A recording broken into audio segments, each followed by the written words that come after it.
Jai Hind, sir, and welcome once again to Mamta Penuli Kale Watch, sir, specialist edition of Op Sindur Part 2, sir. Thank you, Karthik. Thank you. Always, I was waiting for this to carry on the discussion further. This is Bholari Airfield, sir. ये Bholari airfield का birds eye view है sir. इसमें दो runways हैं parallel sir, और ये जो marked है, this is the place where the hangar is, the hangar that had been struck, which is probably a AEWNC hangar sir, या जहां पर कुछ रिपेयर चल रहा था. ये भोलारी का नियर क्लोज अप है सर. इसमें हैंगर जो है एक्सटेंसिवली डैमेज दिख ही रहा है, एक साइड से पूरा का पूरा, पूरी छत उड़ गई है. एंड दी आउटवर्ड जो जिस तरह से हैंगर का ऊपर छत बाहर की तरफ निकला हुआ है, तो it appears to be a internal explosion. Weapon अंदर गया and then it has exploded outwards, तभी सारा का सारा जो है बाहर की तरफ निकला. इसकी एक IR इमेज भी अवेलेबल है सर नेट पे, वो मैं ढूंढ रहा था, मुझे मिली नहीं, परंतु एक IR इमेज भी है जिसमें एक एयरक्राफ्ट का शेप भी जो है रफली सा दिख रहा है, which appears to be a AEWC sized aircraft only. यानी उनकी जो साब आई रही है, आप जैसे लास्ट टाइम बता रहे थे, वो शायद यहाँ पर रिपेयर हो रहा था सर, इसी जगह पे जहां पर उनके 4+1, that is 1 officer and 4 airman जो है पैफ के जो हैं, वो यहीं पर मरे हैं सर, इसी स्ट्राइक में. भोलारी का डिस्टेंस अराउंड 281 किलोमीटर है from Bhuj sir, because Bholari is close to Karachi. तो मैं यही सोच रहा था कि इस पे कौन सा वाला वेपन यूज किया गया होगा, बिकॉज जिस तरह का डैमेज दिख रहा है इनवर्ड्स टू आउटवर्ड्स, तो ये क्या सोचते हैं किस तरह का ये वेपन यूज किया होगा भोलारी पे. Distance from the border IB will be around 130 odd kilometres. बात करते हैं कि कौन सा वेपन यूज हुआ होगा, तो बहुत हद तक ये मुनस्सर करता है अगर रेंज की बात करें. ठीक है, डैमेज तो देखिए ना, अगर हैंगर की छत होती है ना, ज्यादा फोर्टिफाइड नहीं होती है, इट्स नॉट लाइक पेन, है ना. तो तकरीबन अगर वो टिन रूफ है जैसे कि दिख रहा है उसमें, ओके, और वो उसको पेनिट्रेट करना कोई बहुत बड़ा आपको पेनिट्रेटिव वेपन नहीं चाहिए. ठीक है, पर रेंज डेफिनेटली चाहिए ना. अगर हमारे एयरक्राफ्ट जो हमारे सदर्न बेसिस से, जैसे गुजरात के बेसिस से टेक ऑफ कर रहे थे, जामनगर से टेक ऑफ किए या भुज से टेक ऑफ किए, तो मेरे हिसाब से सी रूट भी ले सकते थे. अगर उनकी एयर डिफेंस है, okay, they could have gone via sea also, because the air defenses are generally not so geared up towards the sea as they are towards the land. Okay, बिल्कुल sir. तो अगर तो हम border की बात करें, क्योंकि एक तो तय है कि बॉर्डर क्रॉस नहीं किया हमने, करेक्ट. बिल्कुल सर, बिल्कुल सर. अभी भी 140, फिर भी हाँ चलो 140 से, ठीक है ना. तो उसमें हम ऐड कर लें कि अगर स्टैंड ऑफ डिस्टेंस रख के भी हमने जैसे उनके डिफेंस को भी केटर किया होगा और रखे, तो तकरीबन 200-250 किलोमीटर रेंज वाली मिसाइल वेपन चाहिए मेरे हिसाब से, करेक्ट. तो इसमें क्या है कि दो ही ऑल्टरनेटिव बचते हैं कि कौन सा वेपन यूज किया होगा अगर हम लैंड की तरफ से स्ट्राइक किए हैं. तो वो है कि या तो स्कैल्प है या फिर ब्रह्मोस है. बिल्कुल सर. दोनों ही इक्वली कैलिबर के वेपन है, दोनों ही इक्वली एक्यूरेट है फॉर द टारगेट. ओके, अगर जो ब्रह्मोस, स्कैल्प तो बहुत ही एक्यूरेट है, और ब्रह्मोस भी क्यों स्कैल्प ज्यादा एक्यूरेट है ब्रह्मोस से, बिकॉज स्कैल्प में टर्मिनल सीकर है, जो कि ब्रह्मोस में नहीं है.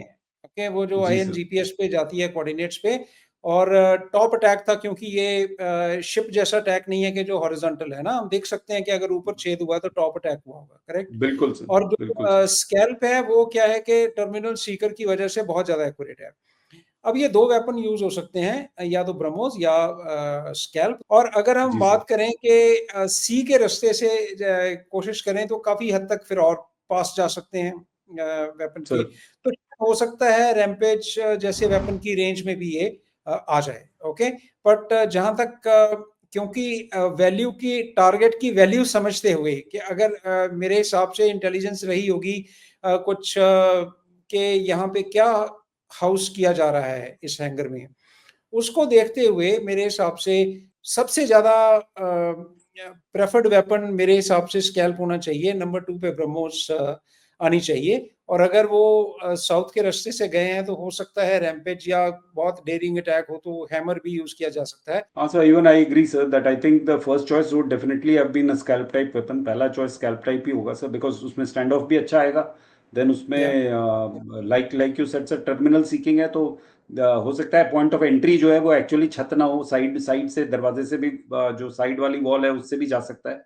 और सेकंड इज कि मुझे लगता है सर ब्रह्मोस का जो इम्पैक्ट पॉइंट होता है और या दिस थिंग तो डैमेज में have been a bit more because वो थोड़ा सा kinetic hit kind of a weapon है, वो more relying more on its kinetic energy and then the explosive that it contains.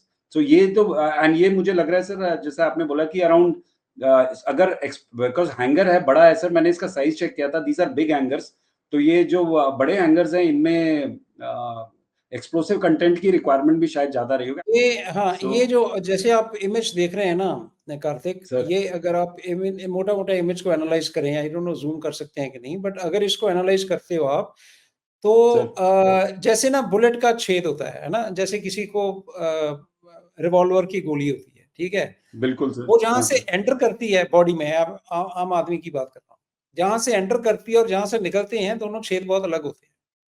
बिल्कुल सर, आपको लगेगा बिल्कुल, कि जहां से एंटर एब्सोल्युटली करती है वो बिल्कुल नीट होगा और जहां से बिल्कुल निकलती है वो नीट, बहुत बड़ा होगा, ठीक है। वो इसकी अगर ऐसा होगा बातें सर जैसे दिख रहा है। हाँ, तो इसमें क्या है कि मेरे को ये भी देखना पड़ेगा। ये देखिए बहुत फोरेंसिक्स की ज़रूरत होगी, हम तो एक कंसिडर्ड या इन्फॉर्म्ड गेस ले रहे हैं, ठीक है ना? यस सर, इसमें क्या यस, है कि हो सकता है कि ये जो छेद आप देख रहे हैं, इट इज़ नॉट कि ये इम्पैक्ट पे क्रिएट हुआ है, इट इज़ वेल पॉसिबल कि ये इंटरनल एक्सप्लोजन से क्रिएट हुआ है, यू नो दैट, ये भी क्योंकि पॉसिबल, यहाँ से अगर ये एंटर की है तो that becomes a weakest point, correct? जी सर, ऑफ द जी सर, एंटायर रूफ, वो वीकेस्ट पॉइंट हो जी गया सर, जहां से वो एंटर किया है। और अगर अंदर जाके उसको फिर किसी चीज को एक्सप्लोड करना है तो वो वीकेस्ट पॉइंट बिल्कुल एक्सप्लोड होगा। और ये जो जैसे टिन या जैसे इसकी मेरे को दिख रही है, एक थोड़ा सा आउटवर्ड लग रहा है एक्सप्लोजन, क्योंकि आप देख रहे हैं कि बिल्कुल साइडों अंदर पे से बाहर की तरफ, जी सर, अंदर से बाहर की तरफ दिख रहा है, करेक्ट? तो जी अगर सर, ये जी अंदर से सर, बाहर की तरफ है तो definitely something is exploded after entering from top, weakening the roof and then it has exploded.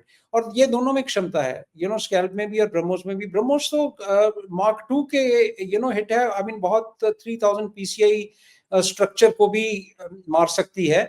और ये बिल्कुल सर, क्यों शायद चूज किया होगा कि इनसाइड भी जो ना उसकी हैंगर की फ्लोर है या जो भी है, लाइक यू नो, यहाँ से एंटर की, थोड़ी वेलोसिटी कम हुई, फिर अंदर जाके जहां घुसी और वो अपहीवल क्रिएट किया होगा जो उसने जी सर, कि देखो, एक ना जहाज को तो एक पत्थर भी लग जाए तो वो अनसर्विसेबल हो जाता है फॉर द टाइम बिंग।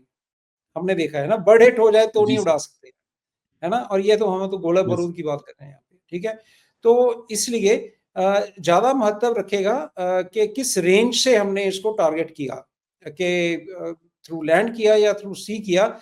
और वेपन्स जो हैं ये डैमेज करने की क्षमता तकरीबन सब में है, एक्सेप्ट यूएवीज़।